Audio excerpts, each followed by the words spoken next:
সাব্বির রহমানকে দলে না নিলে কিছু কিছু দর্শক নাকি ঢাকাকে বয়কট করবে, আর যে কারণে অনেকটা জোর করেই সিলেটের রংপুরের বিপক্ষে সাব্বির রহমানকে একাদশে রাখা হয়েছে। অথচ সাব্বির রহমান নাকি ঢাকার অনুশীলনই করতে আসেননি।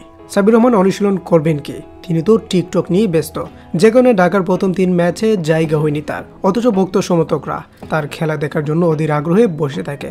আজকে দেখুন সাব্বির রহমান যখন বাজে শট খেলে প্যাভিলিয়নের পথে হাঁটছে, তখন দর্শক সমর্থকরা হতাশ হয়ে তাকিয়েছিল। আসলে কার জন্য আমরা মায়া করি, যে নিজের কেরিয়ার নিয়েই ভাবেন না।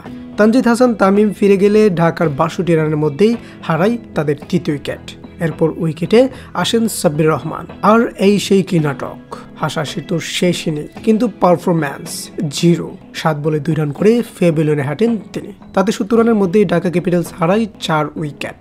এরপর উইকেটে এসে গোল্ডেন ডাক মেরে ফিরে যান আগের ম্যাচে সেঞ্চুরি করা অধিনায়ক তিশারা পেরেরা। তাতে 70 রানের মধ্যেই ঢাকা হারায় 5টি উইকেট।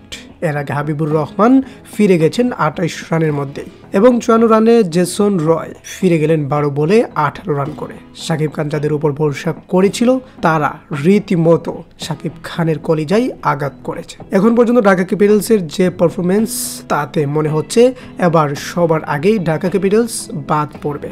লিটন দাসের ব্যাপারে আর কি বলবো, তিনি তো দ্রুত আউট হওয়ার জন্যই সেরা। লিটনকে যেন কেনা নয়, যেন টেনশন কিনেছে শাকিব খান। আজকে ফিরে গেছেন 13 বলে 9 রান করে। এরপর আর এক লট, যাকে শেষ পর্যন্ত দলে নিল ঢাকা ক্যাপিটালস, সেটা হচ্ছে মুসাদ্দিক হোসেন সৈকত।